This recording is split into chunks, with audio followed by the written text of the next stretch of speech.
कुछ एक झूठ हमारे दिमागों में बैठा दिए जाते हैं। जैसे आप सब ने यह कथा पढ़ी होगी कि एकलव्य का अंगूठा कटवा लिया द्रोणाचार्य ने, पढ़ा है ना आप सब ने? पर यह बताइए कितनों ने महाभारत में स्वयं पढ़ा है? मेरे विचार से हम में से किसी ने भी कभी महाभारत में वह प्रसंग पढ़ा ही नहीं होगा एकलव्य वाला। और अगर हम यह भी विनम्रता से पूछें कि महाभारत के कौन से चैप्टर में है, तो भी शायद हम में से किसी को ध्यान नहीं होगा कि महाभारत के वन पर्व में एकलव्य का उल्लेख है। मगर देखिए मार्क्स और मैकाले का प्रभाव कि हमारे दिमागों में ऐसा भरा हुआ है कि हम ग्लानि से आबद्ध हैं बगैर पढ़े हुए। अब मैं आपसे कहूंगा, जाइएगा, जाकर पढ़िएगा। अवेलेबल हो तो इंटरनेट पे जाके सर्च कर लीजिएगा, ना हो तो जो महाभारत सीरियल आया था उसका एपिसोड जाके यूट्यूब पे देख लीजिएगा। कि किस्सा ये था कि जब आपको, चाहे आपने कथा सुनी होगी कि कुत्ते का मुंह बाणों से भर गया था जो एकलव्य ने तीर चलाए थे, और जब वह तीर अर्जुन निकालते हैं तो उस कुत्ते के मुंह में खरोंच तक उस बाण से नहीं आई होती है, तो वो चौंक जाते हैं क्योंकि ये सामान्य तीर नहीं है। उन्होंने कहा तो दिव्य अस्त्र है कि मुंह में पूरा तीर से भर गया मुंह और इसके बाद भी एक खरोंच नहीं आई। आप कहेंगे दिव्यास्त्र का मतलब क्या? दिव्यास्त्र का मतलब ये है, जैसे रशिया यूक्रेन की लड़ाई चल रही है ना, इससे पहले मिडिल ईस्ट की लड़ाई देती थी, तो जो मिसाइल जाती है वो लेजर गाइडेड जाती है, जिस बिल्डिंग पे गिरना उसी बिल्डिंग पे गिरती है, अगल बगल पे नहीं गिरती, क्योंकि the direction is precise to the meters. पर अगर मुंह के अंदर जाए और खाल पर खरोंच ना आए, इसका मतलब it is so much strongly guided that it is precision to the micrometers. तो जब ये वो देखते हैं ये दिव्यास्त्र चलाना, तो उन्होंने कहा दिव्यास्त्र राजा चला सकता है, ये कैसे सीखा इसने? तो जब द्रोणाचार्य उससे पूछते हैं कि तुमने ये किससे सीखा, तो कहता आपसे सीखा गुरुजी। कहते मैं तो तुम्हें जानता नहीं बालक, तुम अपना परिचय दो। अब यहीं पर बिंदु है। एकलव्य क्या कहता है? मैं मगध नरेश जरासंध के प्रधान सेनापति हिरण्य धनु का पुत्र एकलव्य। अरे वो मगध के chief of the arm forces का बेटा था। यदि आप ये कह रहे हैं कि वनवासी था, तो ये भी पूरा वाक्य तो पूरा करो कि वो सेना अध्यक्ष था। मगर देखिए कितनी चालाकी से छुपा लिया आधे तथ्य को, और उसके बाद हमारे दिमागों में भर दिया कि ये बहुत गलत किया गया। बताइए, हमारे हिंदू धर्म के दो महाकाव्य रामायण और महाभारत, दोनों का रचयिता कौन? रामायण का रचयिता महर्षि वाल्मीकि, जो संस्कृत के आदि कवि माने जाते हैं। आज जो वाल्मीकि समुदाय है वो किसमें आता है? शेड्यूल कास्ट में। महाभारत के रचयिता और वेदांत और मीमांसा के रचयिता महर्षि वेदव्यास, जिनकी मां मछुआरिन थी, वह समुदाय किसमें आता है? कुछ राज्यों में, दिल्ली में शेड्यूल कास्ट में, यूपी में अति पिछड़े में। तो मेरे भाई, संत रैदास, नामदेव, कबीर, दादू, ये सब पूज्य संत हुए, फिर भी हमारे दिमागों में ये भरा जाता है। और कौन भरता है? वो लोग भरते हैं जो अपने यहां समाज के गरीब वर्गों की खरीद फरोख्त करते थे। और आपको यह भी बात बता दूं, जब हम कभी अपने यहां कहते हैं फॉरेन ट्रेवलर्स ने दिखाओ क्या लिखा है, तो मैं ये बात आपसे कहता हूं, इसको भी जाके चेक कर लीजिएगा।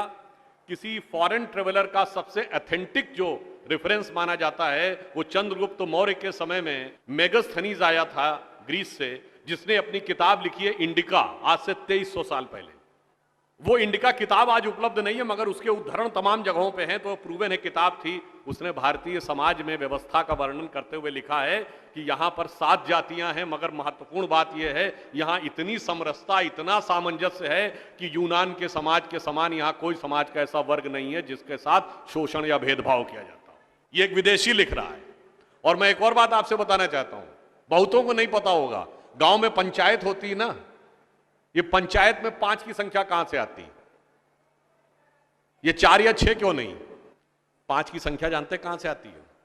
4 वर्ण माने गए थे, तो किसी भी गांव में निर्णय लेना होगा तो चारों वर्णों का एक एक प्रतिनिधि होगा, और 5वां जानते कौन होगा?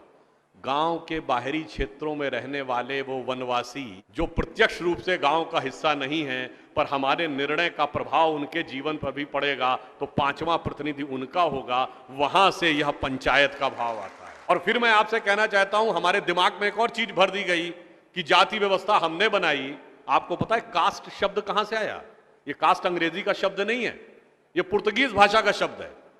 और 1931 में जो अंतिम जनगणना जाति के आधार पर, उसमें 4114 जातियां हैं हिंदू समाज में, जिसमें अब 6000 बताई जाती हैं। मैं चैलेंज करके पूछता हूं, कोई दिखाओ तो किसी धर्म ग्रंथ में 6000 जातियां लिखी हों, और जहां लिखी उसमें इससे ऊंचे ये, इनके नीचे ये ऊंचा ये नीचा, कौन से धर्म ग्रंथ में लिखा है? ये माली ऊंचे की तेली ऊंचे, सुनार ऊंचे कि लोहार ऊंचे, कहां लिखा है? जानते हैं कहां लिखा है? एक British census commissioner Herbert Risley द्वारा किए गए सेंसस में हिंदू समाज को जातियों में विभाजित करके ऊपर से नीचे तक लिखा गया, और फिर वो हमारे ऊपर अध्यारोपित कर दिया गया है। हमारे दिमागों में कैसी कैसी बातें भरी जाती हैं। एक थोड़ा लिबर्टी लेते हुए ये भी कहना चाहूंगा, महिलाओं को पढ़ने का अधिकार नहीं दिया जाता था। अब ये बताइए, हमारे यहां दिल्ली में लोगों को ध्यान नहीं होता है, आप लोगों ने मैत्री कॉलेज और गार्गी कॉलेज है ना, ये मैत्री और गार्गी कौन थी? ये वैदिक काल की 20-22 विदुषी स्त्रियों में से एक हैं। गार्गी ने ऋषि याज्ञवल्क्य के साथ शास्त्रार्थ किया। फिर मैं चैलेंज करके कहता हूं, दुनिया में कोई दूसरा धर्म संस्कृति बताइए जहां धर्म पे टिप्पणी करने का अधिकार किसी महिला को हो और किसी धर्म के ज्ञाता के साथ शास्त्रार्थ करने का अधिकार। फिर हमको समझाया जाता है कि हमारे यहां बराबरी नहीं थी। अरे आप सबको याद हो, सबसे प्रख्यात शास्त्रार्थ कौन सा है? आचार्य मंडन मिश्र और आदि शंकराचार्य के बीच में। दोनों के बीच में जो शास्त्रार्थ हुआ, उसका जज कौन था? आचार्य मंडन मिश्र की पत्नी उभय भारती। फिर मैं चैलेंज करके पूछता हूं, पहले दुनिया कोई धर्म बताइए जहां टिप्पणी करने का अधिकार स्त्रियों को हो और जज बनने का अधिकार हो डिस्कशन में। उसके बाद हमसे कहते हैं कि साहब बराबरी नहीं थी। इसलिए मैं कहना चाहता हूं कि हमारे यहां तो समाज में जिस प्रकार से एकाकार करके सबको साथ में लिया जाता था, बराबरी का तो आलम यह था, बराबरी नहीं थी, यह सच है। हमारे यहां बराबरी नहीं थी। हमारे यहां मातृशक्ति को पहले रखा जाता था। इसीलिए हम क्या बोलते हैं? सीताराम, सीता पहले राम बाद में। लक्ष्मी नारायण, लक्ष्मी पहले नारायण बाद में। गौरी शंकर, गौरी पहले शंकर बाद में। राधे कृष्ण, राधा पहले कृष्ण बाद में।